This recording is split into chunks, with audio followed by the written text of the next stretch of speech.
Bismillahirrahmanirrahim. Assalamualaikum warahmatullahi wabarakatuh. Alhamdulillahirabbil alamin. Allahumma shalli ala sayyidina Muhammad wa ala ali sayyidina Muhammad. Sahabat-sahabat sekalian, dalam video saya kali ini saya akan melanjutkan pembahasan tentang bahayanya orang-orang yang berpaham Wahabi apabila dibiarkan terus berkembang di negara kita. Adapun bahayanya itu, diantaranya yang pertama, kita dididik untuk menjauhkan diri dari golongan Ahlus Sunnah wal Jamaah. Kemudian yang kedua, kita dididik untuk tidak menghormati orang lain yang tidak sepaham dengan mereka. Yang ketiga, kita dididik untuk terbiasa melihat aib dan keburukan orang lain. Yang keempat, kita dididik untuk tidak menghormati dan memuliakan para habaib. Yang kelima, kita dididik untuk menjauhkan diri dari para ulama, tasawuf, dan ma'rifatullah. Sahabat-sahabat sekalian, baiklah kita akan bahas satu persatu apa maksudnya dari bahaya-bahayanya itu. Bahaya yang pertama adalah kita dididik untuk menjauhkan diri dari golongan Ahlus Sunnah wal Jamaah. Menjauhkan diri bukan berarti menjauhkan diri dari ulamanya, ustadz-ustadznya, tapi menjauhkan diri juga dari buku-buku mereka. Salah satu contoh buku itu adalah buku yang berjudul Kunci Ibadah, di mana buku ini sangat banyak dan mudah kita dapatkan di toko-toko buku dan di pasar-pasar. Mereka sangat meremehkan buku ini dan melarang pengikutnya untuk membacanya. Tanpa kita sadari, kita dalam masalah kecil seperti ini, kita telah dijauhkan dari para ulama Ahlus Sunnah wal Jamaah. Jika kita dan anak-anak keturunan kita sudah masuk dalam paham mereka, maka pasti kita akan jauh ketinggalan dalam ilmu agama. Jika sejak kecil anak-anak kita sudah masuk dalam paham itu, pasti mereka akan takut membaca buku-buku orang-orang Ahlus Sunnah wal Jamaah. Seperti buku-buku yang berisikan doa-doa. Saking takutnya mereka terhadap sesuatu yang bid'ah, sampai-sampai banyak di antara mereka yang tidak hafal doa selamat. Kenapa? Karena mereka anggap bentuk dan susunan doa selamat yang kita baca selama ini pun mereka anggap bid'ah. Kalau Anda tidak percaya dengan apa yang saya sampaikan, silakan Anda coba pengikutnya itu satu persatu. Silakan dites. Pasti banyak di antara mereka yang tidak hafal doa selamat. Kecuali jika mereka pernah menjadi pengikut Ahlus Sunnah wal Jamaah. Itulah bahaya yang pertama. Kemudian bahaya yang kedua, kita dididik untuk tidak menghormati orang lain yang tidak sepaham dengan mereka, meskipun itu orang tua kandung sendiri. Jadi jangan heran jika ada anak kita yang masih kecil, yang masih SD, sudah berani memprotes orang tua, berani memprotes para ulama Ahlus Sunnah wal Jamaah. Tanpa kita sadari sebenarnya mereka telah merusak otak anak-anak kita. Karena belum waktunya mereka diajak untuk memikirkan masalah hilafiyah ini bid'ah dan itu bid'ah. Kemudian letak kebusukan ajaran mereka yang lain adalah kenapa yang diajak lebih banyak anak-anak dan orang-orang awam yang tidak mengerti ilmu agama. Kenapa bukan orang-orang dewasa dan orang-orang alim yang mereka ajak? Oh, ternyata kalau orang-orang dewasa dan orang-orang alim yang mereka ajak bisa membantah dan bisa melawan. Tapi kalau anak-anak dan orang-orang awam yang tidak mengerti ilmu agama, mereka taunya hanya ikut saja apa yang mereka katakan. Maka mulai dari sekarang, setiap anak-anak kita pulang sekolah, baik yang masih SD, SMP, SMA, atau perguruan tinggi, perhatikan gerak-gerik mereka ketika di rumah. Jangan-jangan mereka sudah dimasuki ajaran-ajaran sesat dari guru-guru mereka yang berpaham Wahabi. Jika sudah ada tanda-tanda kesesatan itu, maka cepatlah laporkan kepada kepala sekolahnya agar ditindaklanjuti oleh kepala sekolahnya. Jika kepala sekolahnya cuek atau mungkin takut atau mungkin juga sudah terpengaruh oleh ajaran-ajaran mereka, maka laporkan kepada tokoh-tokoh agama setempat. Tapi jika tokoh-tokoh agama setempat juga cuek atau mungkin takut, atau mungkin juga sudah terpengaruh oleh ajaran-ajaran mereka, maka coba Anda laporkan kepada mantan Wahabi. Orang yang pernah mengikuti ajaran mereka. Kenapa? Karena orang Wahabi ini, karena mantan Wahabi inilah yang tahu bagaimana cara menghadapi mereka. Jangankan untuk membantah pendapat mereka, sebelum mereka bersuara, mantan Wahabi ini sudah tahu apa isi dalam otak kepala mereka. Sahabat-sahabat sekalian, itulah bedanya kalau mantan Wahabi dan bukan mantan Wahabi. Kemudian bahaya yang ketiga, yaitu adalah kita dididik untuk terbiasa melihat keburukan orang lain, meskipun mulut mereka tidak menyalahkan perbuatan orang-orang Ahlussunnah wal Jamaah secara langsung, tapi sebenarnya hati dan pikiran mereka selalu menghujat, menghina, dan menyalahkan perbuatan orang-orang Ahlussunnah wal Jamaah. Jadi dalam diam hati dan pikiran mereka telah dididik untuk sibuk melihat aib dan keburukan orang lain, tapi lupa melihat aib dan keburukan diri mereka sendiri. Setiap gerak-gerik mereka dalam kehidupan ini selalu dihinggapi perasaan takut berbuat sesuatu, karena menurut mereka di zaman ini sudah terlalu banyak perbuatan-perbuatan bid'ah.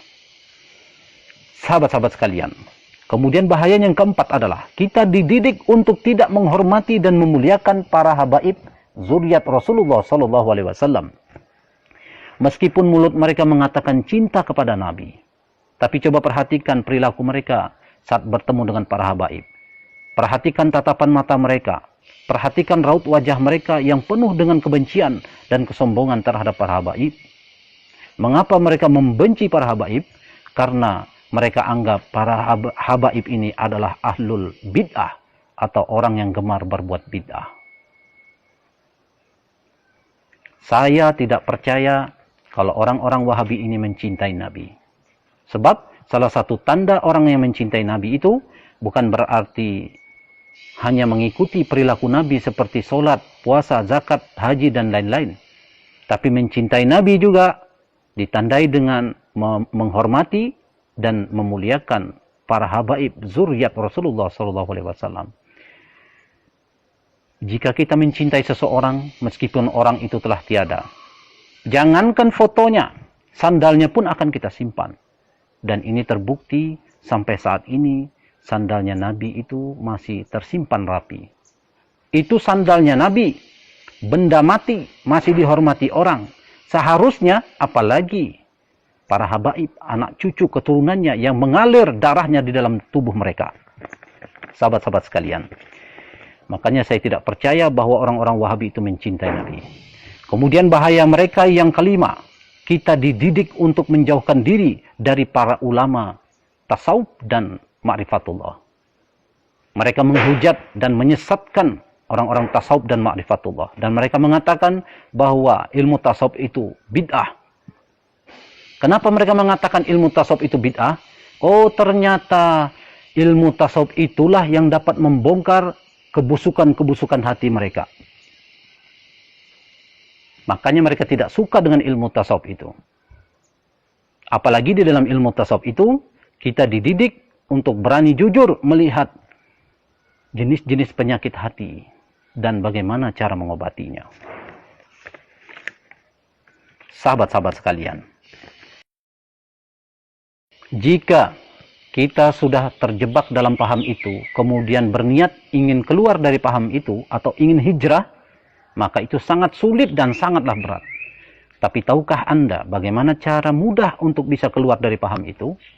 Cara mudahnya adalah dengan mempelajari ilmu tasawuf. Carilah orang-orang yang benar-benar ahli dalam ilmu tasawuf. Pelajarilah ilmu tasawuf dengan benar. Pelajarilah ilmu tasawuf dengan sabar.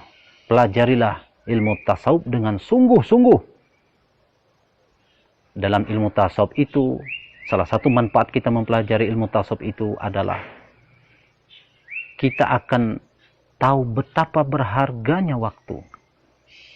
Sehingga hati kita, sehingga akan timbul perasaan rugi dan perasaan menyesal dalam hati kita apabila menggunakan waktu untuk membahas tentang khilafiyah.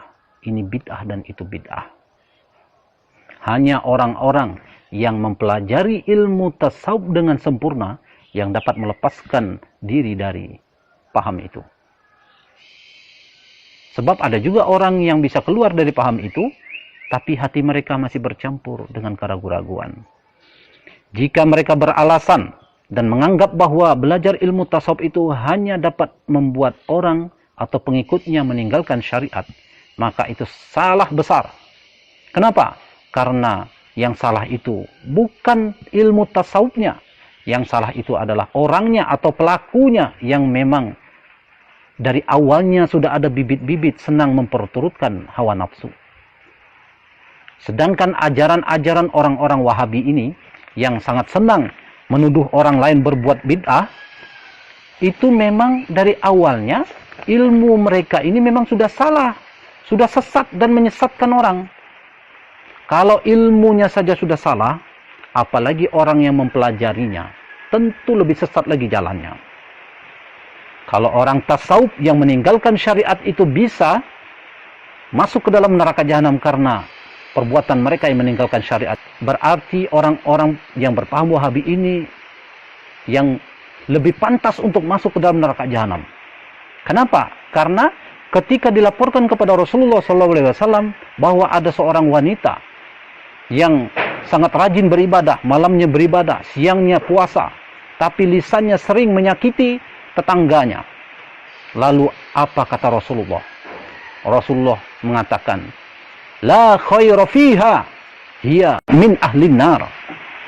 Tidak ada kebaikan pada wanita itu. Dia akan menjadi penghuni neraka jahanam. Ini artinya meskipun orang-orang Wahabi ini bersyahadat dan melaksanakan syariat, akan tetapi jika mereka mati kemudian tidak sempat bertobat dari perbuatannya yang senang sekali menuduh orang lain berbuat bid'ah, ini bid'ah dan itu bid'ah, padahal bukan bid'ah, pasti mereka akan masuk ke dalam neraka jahanam. Sebab Al-Quranul Karim telah menjelaskan kepada kita bahwa lakum dinukum waliyadin, bagimu agamamu dan bagiku agamaku.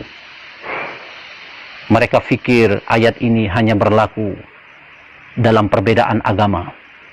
Padahal ayat ini juga berlaku antar umat seagama yang berbeda paham, berbeda keyakinan, berbeda mazhab.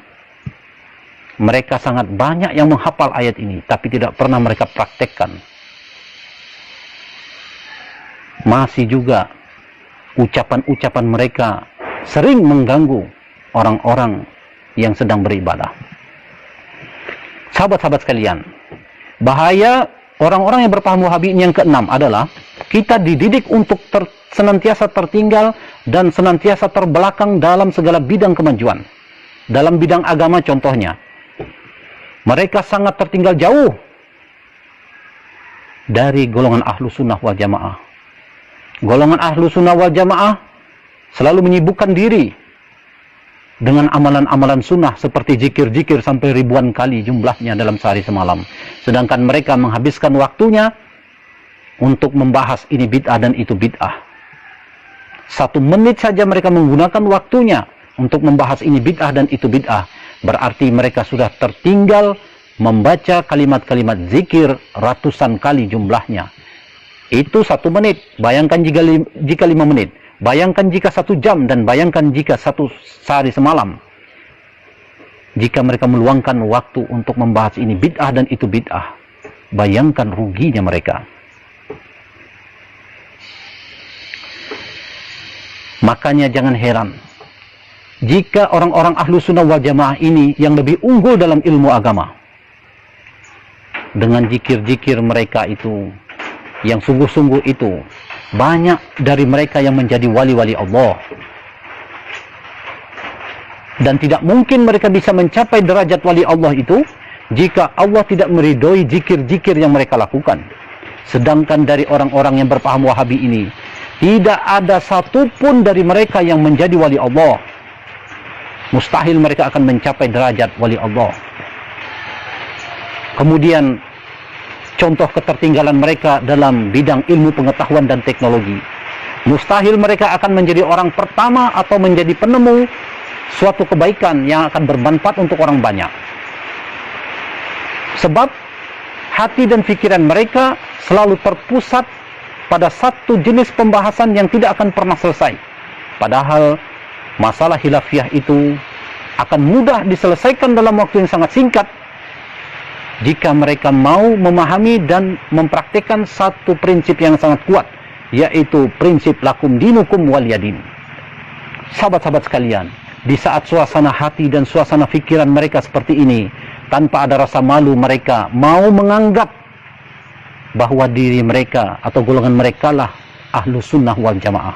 Padahal mereka adalah golongan yang sangat tertipu dengan perasaannya. Saking hebatnya tingkat ketertipuan mereka, sampai-sampai membuat mereka tidak sadar bahwa hati mereka dipenuhi kotoran-kotoran dan penyakit-penyakit hati, sehingga mereka tidak dibimbing oleh Allah untuk bisa melihat kebenaran. Sahabat-sahabat sekalian, itulah beberapa bahayanya apabila paham Wahabi ini kita biarkan terus berkembang di negara kita. Maka dari itu kita harus berjuang, bangkit, melawan penyebaran paham mereka. Karena mereka inilah sebenar-benarnya penghambat kemajuan bangsa, baik dalam bidang agama maupun dalam bidang ilmu pengetahuan dan teknologi. Sahabat-sahabat sekalian, saya rasa apa yang telah saya sampaikan tentang bahayanya sudah cukup jelas untuk kita semua dan menjadi pelajaran bagi kita semua agar kita selalu waspada dan menjaga anggota keluarga kita dari penyebaran paham mereka. Dalam kesempatan ini juga saya ingin mengucapkan rasa syukur saya dan terima kasih saya kepada seluruh sahabat yang telah mendukung video-video saya. Jika Anda merasa video ini bermanfaat untuk umat, maka jangan lupa tekan tombol subscribe, like, dan share. Demikian, Assalamualaikum warahmatullahi wabarakatuh.